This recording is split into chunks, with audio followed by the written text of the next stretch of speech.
Et j'ai pris la peine pour méditer. Qu'est-ce que je vais apporter à ma femme si je l'aime?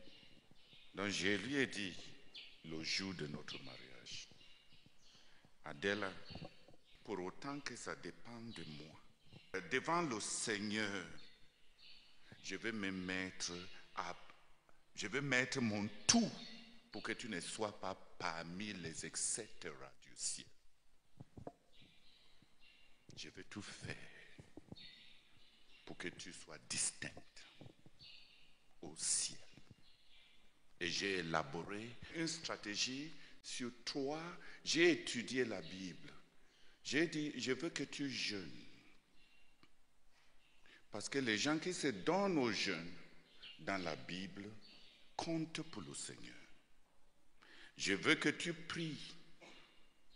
Parce que les gens qui prient dans la Bible comptent si c'est l'excellence éternelle devant Jésus.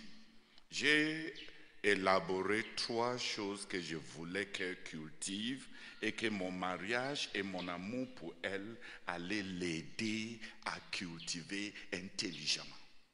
Je lui ai dit, Dieu aidant, je vais essayer de te bâtir, de t'aimer pour que tu donnes au royaume de Dieu 100 jeûnes de 40 jours.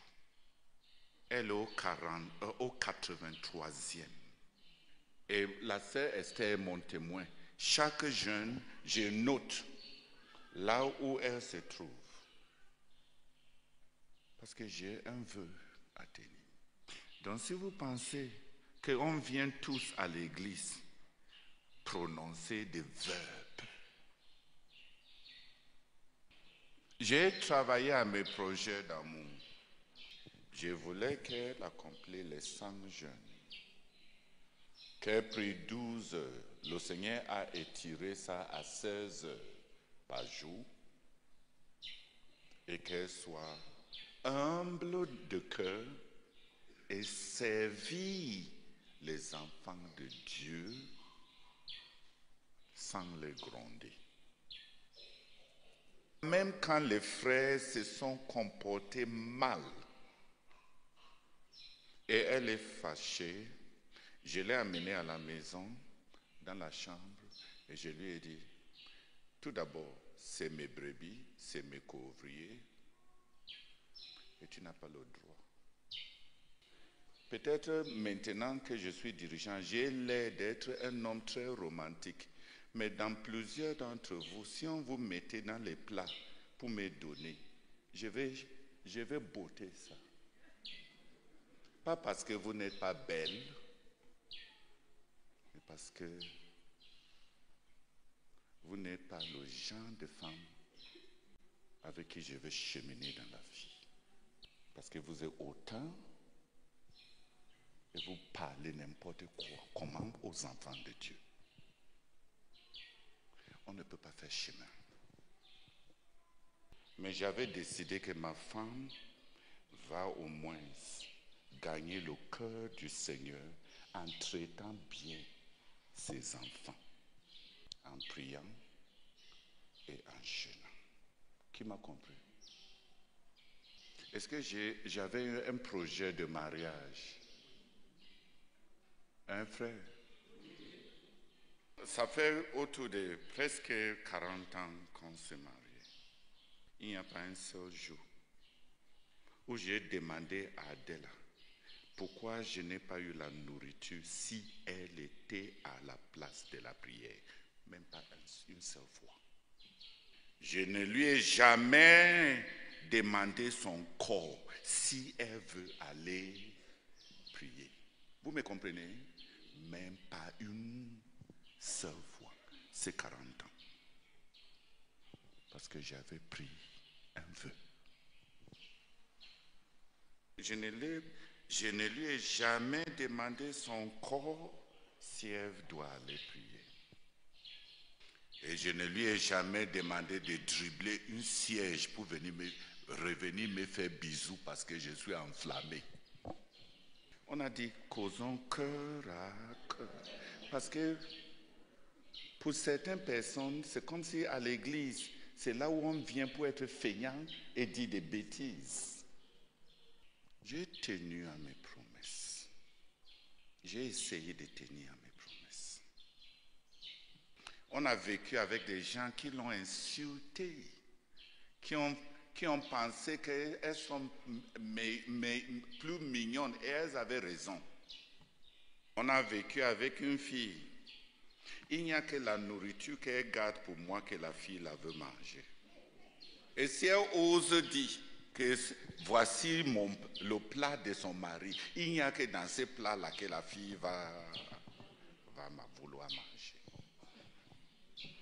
Et je n'ai même pas laissé à ma femme la gronder. Est-ce que c'est parce qu'elle n'est pas femme? Est-ce qu'elle n'a pas le droit d'être blessée? Mais je voulais qu'elle se tienne devant le Seigneur en ces derniers jours, ayant servi les enfants de Dieu à partir d'un cœur humble.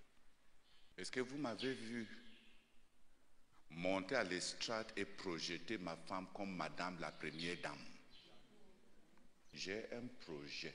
Je veux que notre mariage donne au Seigneur Jésus quelqu'un de distinct, qui ne sera pas parmi les... Tu vois, au ciel, on va dire, ok, John Wesley, le frère Zach, Anna la prophétesse, Simeon. Et quand on arrive chez nous autres, là, on dit, etc. Ça dit que... les ainsi de suite. Passables, admis au ciel. Mais on n'ajoute rien d'autre à ton nom en dehors de virgule qui marque la fin de ton nom. Le Seigneur m'a ajouté un projet dans notre mariage.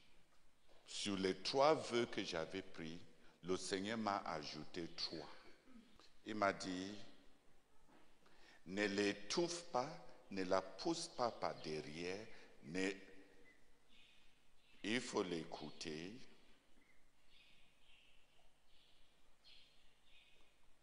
Et je me suis battu pour obéir au Seigneur. Sans un projet d'amour,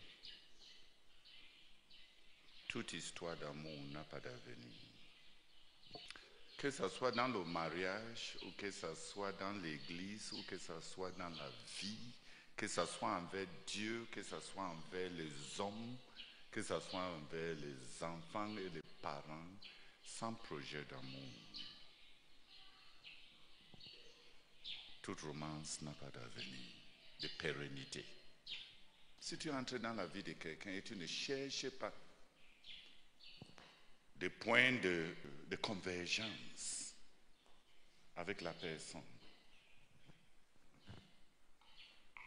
tu te trompes. Tu es suspendu en l'air.